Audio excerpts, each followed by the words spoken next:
Now question number 24, die nitrogen di hydrogen react कर रहे हैं और अमोनिया का फॉर्मेशन हमें रिएक्शन ऑलरेडी गिवन है और उस रिएक्शन को हमने बैलेंस भी कर लिया है each other to produce the ammonia according to the following chemical equations. तो फर्स्ट पार्ट में हमें क्या कैलकुलेट करना है, calculate the mass of ammonia produce if 2.00 into 10 to the power 3 gram dinitrogen react with 1 into 10 to the power 3 gram of dihydrogen. ठीक है, हमें ये दे रखा है फर्स्ट पार्ट में।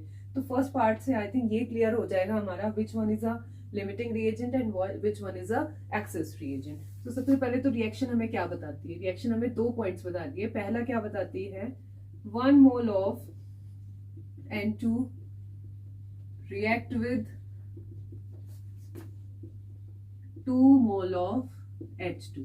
पहली चीज तो ये बताती है रिएक्शन। दूसरी चीज, इसको दूसरी फॉर्म में भी लिख सकते हैं, और क्या बताती है, अगर हम इसको ग्राम्स की फॉर्म में देखें तो N2 1 नाइट्रोजन में 14 होते हैं तो कितना होगा, 28 gram of N2 react with, hydrogen का क्या होता है यहाँ पर देखिए, हाइड्रोजन का 1 होता है तो कितना हो जाएगा 2 into 3 दैट इज 6, यानी कि 6 ग्राम ऑफ हाइड्रोजन के साथ रिएक्ट कर रही है। फाइन, ये बता रही है यहाँ पर। अगर हम मोल की तरफ से देखें तो 1 मोल रिएक्ट कर रहा है 2 मोल ऑफ हाइड्रोजन से। फाइन, अब हम फर्स्ट कंडीशन में देख लेते हैं, उससे में ये क्लियर हो जाएगा which one is a limiting reagent and which one is an access reagent. Fine, तो यहाँ पर हमने कितना दे रखा है 2000। हमें एक रिलेशन ये पता है कि 28 ग्राम जो है वो 6 ग्राम हाइड्रोजन को प्रोड्यूस कर रहे हैं।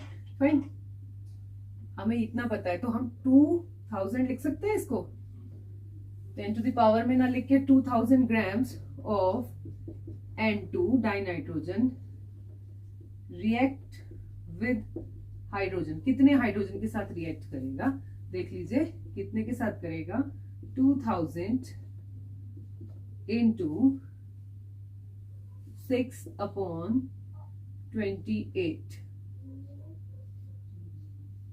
ये हमारे पास रिस्पेक्टिव वैल्यू आ जाएगी हाइड्रोजन की। अब हमें ये क्लियर हो गया कि 2000 ग्राम ऑफ नाइट्रोजन जो है वो रिएक्ट कर रहा है कितने हाइड्रोजन के साथ, इतने हाइड्रोजन को प्रोड्यूस कर रहा है, ये इतने हाइड्रोजन के साथ रिएक्ट कर रहा है। ठीक है, अगर वैसे हम रिएक्शन के अकॉर्डिंग तो हमें पता है कि 28 ग्राम 6 ग्राम के साथ रिएक्ट कर रहा था, लेकिन 2000 ग्राम इतने के साथ रिएक्ट कर रहा है। क्लियर, तो इससे यहाँ से हमें ये पता चलता है कि N2 is a limiting reagent. Fine, अब अमोनिया का N2 से रिलेशन निकालना है। हमें ये पता है 28 ग्राम ऑफ N2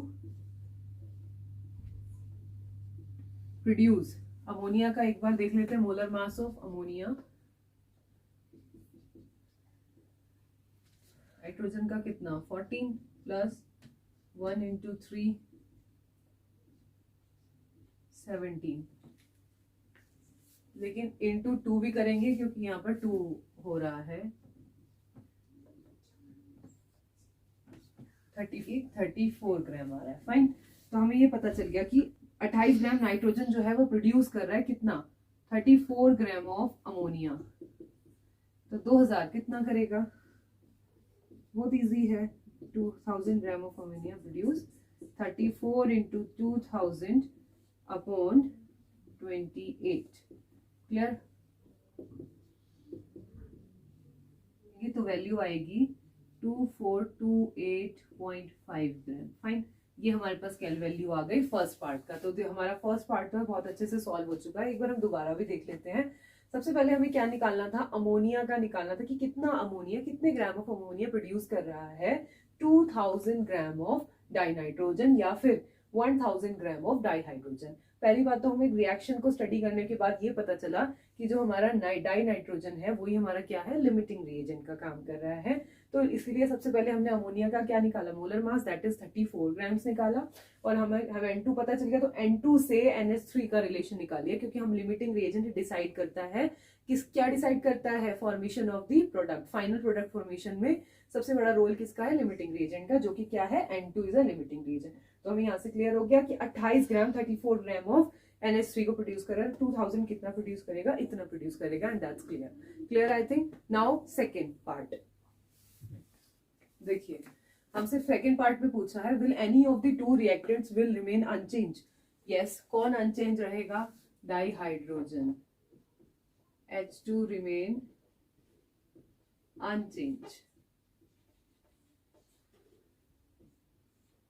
अनचेंज क्यों रिमेन रहेगा? ये तब तक तो रिएक्शन करेगा जब तक N2 हमारा कंप्लीट नहीं हो जाता, यानी कि डाई नाइट्रोजन कंज्यूम नहीं हो जाता। उसके बाद ये क्या हो जाएगा? स्टॉप हो जाएगा रिएक्शन और H2 रिमेन अनचेंज, चेंज नहीं होगा H2 की भी value. If yes then one which one and what would be its mass, इसका मास बताना है, H2 का मास कितना होगा। अभी हमने निकाला था, देखिए अभी इससे पहले ही निकाल चुके हम H2 का मास। तो फर्स्ट सेकंड पार्ट का आंसर तो क्या है? H2 remain unchange. और थर्ड पार्ट का जो आंसर है वो अभी हमने कैलकुलेट किया। पार्ट में अभी हमने देखा था कि 2000 ग्राम्स जो थे, 2000 ग्राम ऑफ N2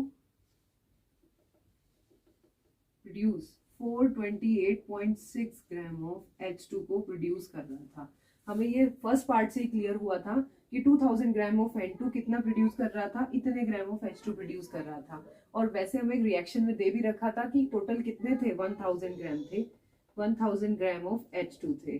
तो अनरिएक्टेड मास यानी कि जो रिएक्ट नहीं कर रहा वो क्या होगा? टोटल मास कितना था? 1000 डाइहाइड्रोजन का, माइनस कर देंगे इतना रिएक्ट कर रहा था 428.6। फाइन, यहाँ पर से हमारे पास निकल के आ गया अनरिएक्टेड मास जो कि कितना है? 571.4 ग्राम। ये हमारे पास आंसर था इस पार्ट का। Now question number 25। फाइन, अब क्वेश्चन नंबर 25 में हमसे कंपैरिजन पूछा है कि ये इसमें और इसमें कंपैरिजन बताना है, यानी कि 0.50 मोल Na2CO3 सोडियम कार्बोनेट डिफर है 0.50 मोलर, यहाँ पे मोलैरिटी की बात करी है, सोडियम कार्बोनेट क्यों डिफरेंट है? पहली बात तो अगर हम इससे बात करें तो ये क्या बता रहा है? मोल्स के बारे में बात कर रहा है, अवोगाड्रो नंबर वाले मोल्स के बारे में बात कर रहा है। और अगर हम इस क्वांटिटी की बात करें, ये मोल्स पर लीटर के बारे में बात कर रही है, यानी कि मोलैलिटी के बारे में बात कर रही है। अगर ये है 0.50 है, इसका मतलब क्या है? इतने मोल्स पर लीटर, इतने में ही प्रेजेंट है पर लीटर ऑफ द सॉल्यूशन। ये हमारी मोलैरिटी के बारे में बात कर रही है। और अगर हम मोल्स की बात करें तो मोल्स हमें पता है स्मॉल n से रिप्रेजेंट करते हैं, और मोल्स का मतलब क्या होता है? Given mass upon molar mass के बारे में बात हो रही है। तो ये वाला जो 0.50 मोल है वो हमें n के बारे में बता रहा है, given mass upon molar mass के बारे में ये हमें बता रहा है मोलैरिटी के बारे में, यानी कि 0.50 मोल्स आर प्रेजेंट इन पर litre of the solution. Fine, I think ये क्लियर है आप सभी को। तो now question number 26। If 10 volume of dihydrogen gas react with 5 volume of dioxygen, how many volume of water vapor would be produced? So reaction कौन सी दे रखी है? Water formation दे रखी है, sorry N2 not N2, H2 plus O2 gives H2। पहली बात तो हमें reaction mention करनी है, रिएक्शन को, अब सेकंड काम है हमारा रिएक्शन को बैलेंस करना। फाइन, तो यहाँ पे हमें 2 लगाना पड़ेगा। अगर हम स्टोइकियोमेट्री की बात करें तो हमें यहाँ पे पता चल रहा है 2 volume of H2 react with, ये 1 है ये 2 है, react with 1 volume of oxygen और प्रोड्यूस क्या कर रहे हैं? 2 वॉल्यूम ऑफ वाटर वेपर्स। ठीक है, इतने वाटर वेपर्स को वो प्रोड्यूस कर रहे हैं। क्लियर? यहां से हमें ये रिलेशन तो क्लियर हो गया। और यहाँ पे इसने पूछा क्या है हमसे? If 10 volume of dihydrogen react with 5 volume of, यानी कि ये तो उसने 10 दे दिया डाइहाइड्रोजन, और ये कितना दे दिया? 5 volume of dioxygen gas, how many volumes of water vapour will be produced? ये रिएक्शन में इतना तो बता रहा है कि 2 वॉल्यूम जो है वो 1 वॉल्यूम ऑक्सीजन के साथ रिएक्ट करके 2 वॉल्यूम वाटर वेपर को प्रोड्यूस कर रही है। तो 10 कितना करेगा आप खुद देख लीजिए। 10 volume of H2 react with, when react with किसके साथ? व्हेन लगा दीजिए, कंडीशन है यहाँ पर क्वेश्चन में। When 10 volume of H2 react with 5 volume of O2, तो प्रोड्यूस कितना करेगा? जब ये 2 वॉल्यूम प्रोड्यूस कर रहा है तो ये भी तो 10 है, तो 10 ही तो प्रोड्यूस करेगा। Produce not 2, 10 volume of H2। I think ये क्लियर है। क्लियर है आप सभी को ये? हाँ, फाइन, ये भी क्लियर हो गया। Now question number 27।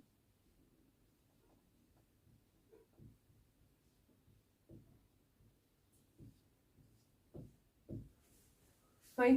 Question number 27 को हम डिस्कस कर लेते हैं। क्वेश्चन नंबर 27 के 4 पार्ट्स हैं। हमें ये 4 पार्ट्स दे रखे हैं और इन पार्ट्स में से हमसे पूछा है कि which one has least number of atom, यानी कि एटम किसमें सबसे कम एटम्स आ रहे हैं। तो हमें सब कैलकुलेट करना पड़ेगा और एटॉमिक मासेस भी हमें सबके गिवन है। फाइन, तो 1 बाय 1 इसको डिस्कस कर लेते हैं। अगर हम फर्स्ट पार्ट की बात करें तो 1 ग्राम AU में हमें कैलकुलेट करने हैं नंबर ऑफ एटम्स के बारे में। तो हम इसमें मोल कंसेप्ट अप्लाई करेंगे। गोल्ड में पूछ रहा है तो हमें पता है, आपको एक रिलेशन ये पता है, 1 mole of an atom is equals to gram atomic mass of that atom, और 1 mole of atom is equals to Avogadro atoms होते हैं कितने, 6.023 into 10 raised to the power 23 atoms of AU। Fine, तो हम यहाँ से एक रिलेशन निकाल सकते हैं 197 ग्राम ऑफ, क्योंकि हमें पता है मास कितना है AU का 197 ग्राम ऑफ गोल्ड कंटेन कितने atoms, 6.022 into 10 raised to the power 23 atoms होते हैं। फाइन, तो 1 ग्राम के कितने होंगे, 1 ग्राम ऑफ AU में कितने होंगे, तो कितने होंगे 6.022 into 10 raised to the power 23। Fine, into 1 upon में क्या आ जाएगा 197। फर्स्ट पॉइंट हम ये निकाल लेते हैं। तो ये इतनी वैल्यू हमारी निकल के आ गई। इसे हमें पूरा सॉल्व नहीं करेंगे, हमारे पास 4 वैल्यू आएंगी, उनसे कंपेयर करके ही हमें क्लियर हो जाएगा कि which one has least number of the atoms. तो सेकंड पार्ट को डिस्कस कर लेते हैं। सेकंड पार्ट में क्या पूछा है उसने, 1 ग्राम सोडियम में। अब हमें यहाँ से एक और रिलेशन, मोल कंसेप्ट वाला ही रिलेशन यहाँ से क्लियर कर लेंगे। 3 हो जाएगा सोडियम का मास नंबर, गिवन है ऑलरेडी 23 ग्राम ऑफ सोडियम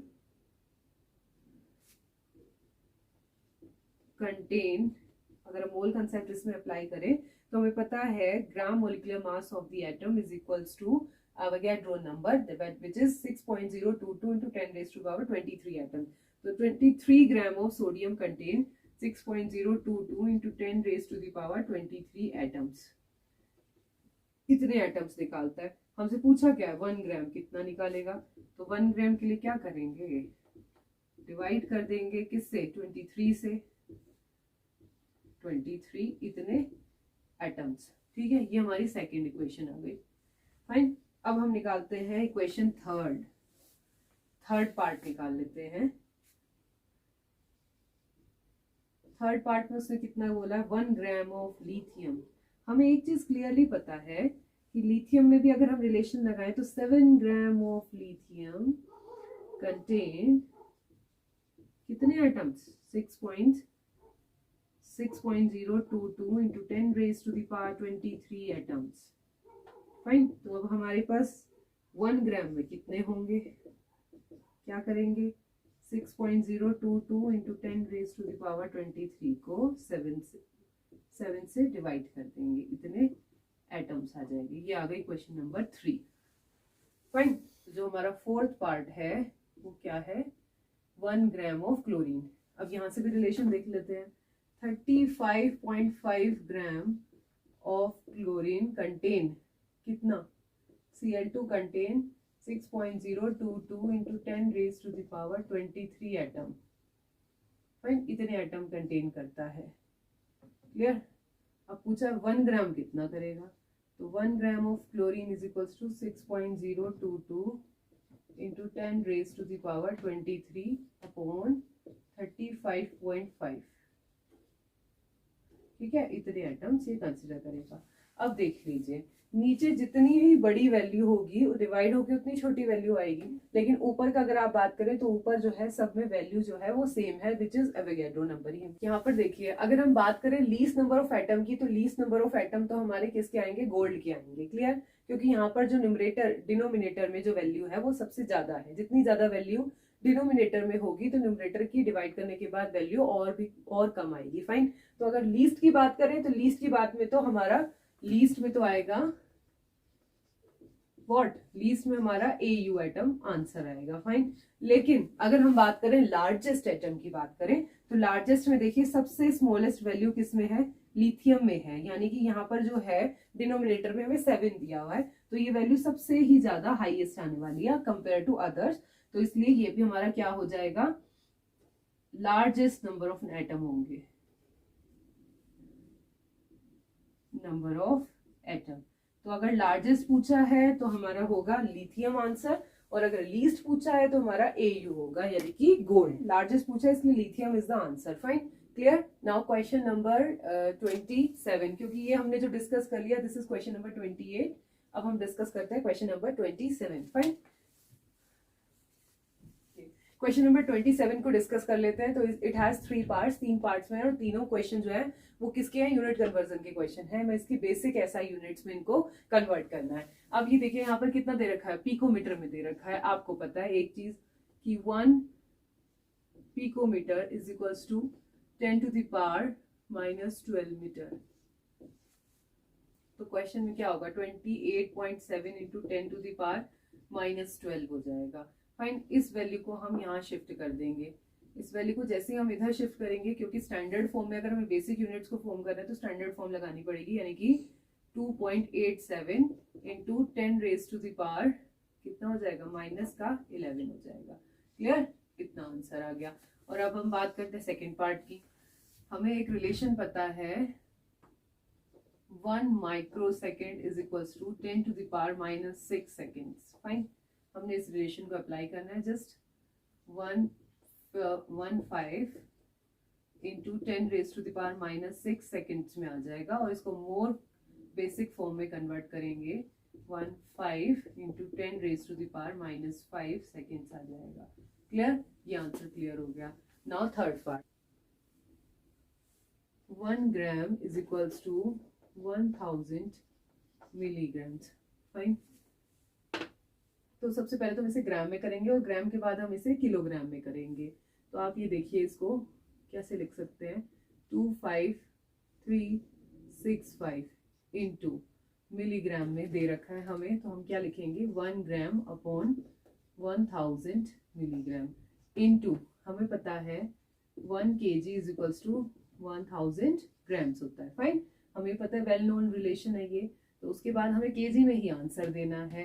तो यहाँ पर हम क्या लिखेंगे, 1 kg अपॉन 1000 ग्राम्स। हेयर ग्राम से ग्राम कैंसिल, mg से ये मिलीग्राम में था तो मिलीग्राम कैंसिल हो गया। फाइन, हमारा जो रिस्पेक्टिव आंसर आएगा वो किस में आ जाएगा, तो 25365 into 10 raised to the power -6, यहाँ पे 6 वैल्यूज है, ऊपर आएगी तो माइनस में हो जाएगी, इतने kg। ये हमारे पास आंसर आ गया। और इसे अगर हम मोर सिंप्लीफाई करें तो 2.5365 कितना, डेसिमल को हमने कितना प्लेस किया, 1 2 3 4 4, तो 10 to the power -2 kg is the answer of the third part. Here we have completed question number 27, 28 is also completed. Now 29 question number 29. चलिए स्टार्ट करते हैं। Calculate the molarity of the solution of ethanol in water in which the mole fraction of the ethanol is इतना, यानी कि x of C2H5OH हमें given है। क्या given है, कितना, 0.040। फाइन, ये हमें वैल्यू गिवन है। फाइन, ये हमारे को क्या दे रखा है, मोल फ्रैक्शन दे रखा है इसका। अब हमें क्या निकालना है, मोलारिटी हमें फाइंड करनी है। हमें पता है H2O का जो मोलर मास है वो कितना होता है, 18 ग्राम। फाइन, ये होता है। और हमारे पास यहाँ पे मोल्स में जो है गिवन मास हमें कितना बोल रहा है, 1000। सॉल्यूशन जो है हमारा 1000 मिलीलीटर का है, या फिर 1000 ग्राम भी बोल सकते हैं इस केस में। तो एक देखिए क्या लिख सकते हैं, 1000 ग्राम अपॉन 18 ग्राम, इतने मोल्स की बात हो रही है। इसकी वैल्यू हम कैलकुलेट करेंगे, 55.55 आ जाएगी, इतने मोल्स। ये हमारे पास कितने आ गए, इतने हमारे पास मोल्स आ गए। फाइन, अब हम निकालेंगे x, mole fraction of C2H5OH का हम फॉर्मूला अप्लाई कर लेंगे। हमें पता है इसके लिए हम क्या निकालते हैं, moles of C2H5OH upon total number of the moles में सॉल्यूट भी और सॉल्यूशन, मतलब पूरे सॉल्यूशन के हम मोल्स लिखेंगे जितने भी उसमें कंटेंट होंगे। हमें पता है इसके अंदर 2 कंपोनेंट्स हैं, यानी कि वाटर के अंदर इथेनॉल मिक्स है, तो दोनों के मोल्स को ले लेंगे। C2H5OH plus N of H2O, moles of H2O दोनों पुट करेंगे। N ऑफ C2H5OH तो एज इट इज रहेगा, बस वाटर के मोल्स हमें पता चल गए हैं, विच इज 55.55।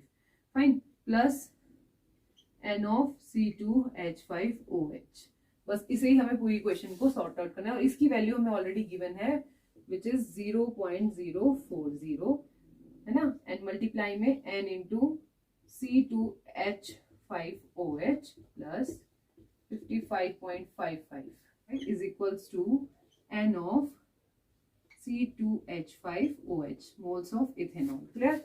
अब इसकी मल्टीप्लाई कर देंगे हम, हमारे पास वैल्यू क्या आएगी 0.040 n into C2H5OH plus 55.55 into 0.040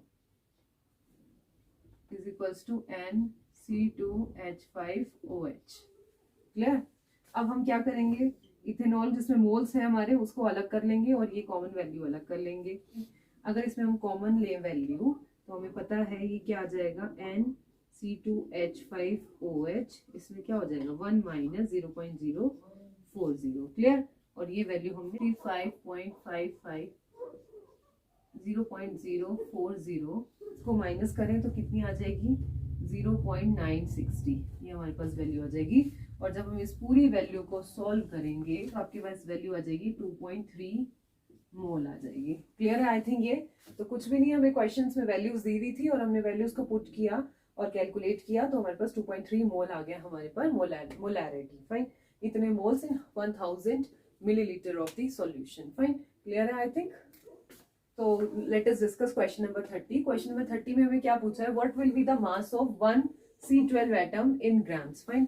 कितना होगा। फाइन। हम अगर मोल कंसेप्ट लगाएं कि 6.022 into 10 raise to the power 23 atoms of carbon 12 have mass कितना होता है बताइए 12 ग्राम होता है। फाइन। ग्राम एटॉमिक मास। फाइन। इसके इक्विवेलेंट होता है 12 ग्राम होता है। तो 1 का कितना होगा, 1 एटम का उसने पूछा है। तो 1 atom of C12 have mass is equals to 022 into 10 raised to the power 23। Fine. अगर अप्रोक्सीमेटली देखें तो जस्ट डबल का है तो हम लिख सकते हैं 2 इंटू 10 raised to minus 23 आ गया। लेकिन अगर एक्यूरेसी पे जाए तो 1.99 into 10 raised to the power minus 23 is the exact answer। Clear. इतने एटम्स होंगे। तो here we have completed question number 30 हमने डिस्कस कर लिया। नाउ क्वेश्चन नंबर 31 की अगर हम बात करें तो हमें देखना है सबसे पहले तो कितने सिग्निफिकेंट फिगर्स हैं सब में। यहाँ पर देखिए कितने सिग्निफिकेंट फिगर है 1 2 3 4 5। here we have 5 significant figure, here we have 3 significant figure। और अगर हम यहाँ पे बात करें 1 2 3 4, here we have 4 significant figure, here we have 1 2 3 4, यानी कि कितनी है 4 significant figure है। तो जो लीस्ट प्रिसाइज टर्म है वो हमारी क्या है, ये है लीस्ट प्रिसाइज टर्म यानी कि 0.112। फाइन। इसके अंदर कितनी सिग्निफिकेंट फिगर है 3। तो इसका मतलब आंसर शुड हैव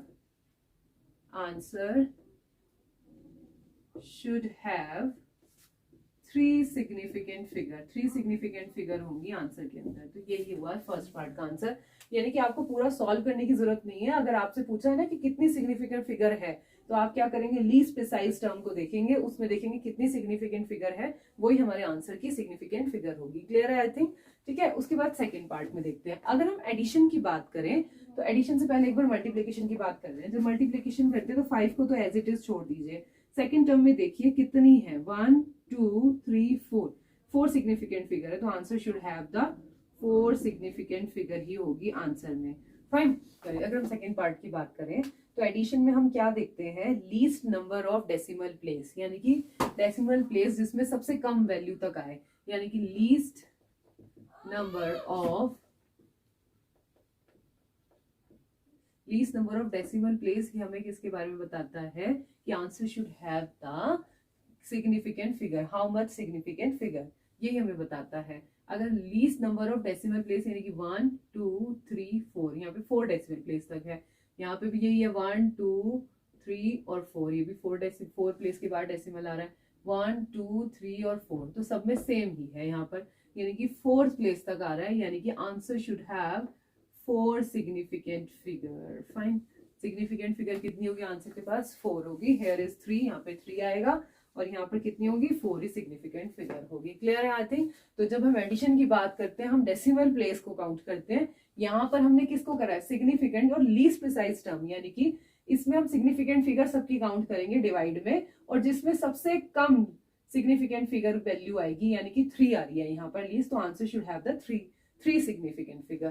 फाइन, लेकिन हम एडिशन की बात करें तब हम डेसिमल वैल्यू की बात करें कि डेसिमल कौन से प्लेस तक जा रहा है, लीस्ट हम प्लेस देखेंगे, least number of decimal place को हमने काउंट करना है, उतना ही हमारा सिग्निफिकेंट फिगर होगा। क्लियर है I think? If you like this video, do like, share and subscribe to my channel. Thank you students.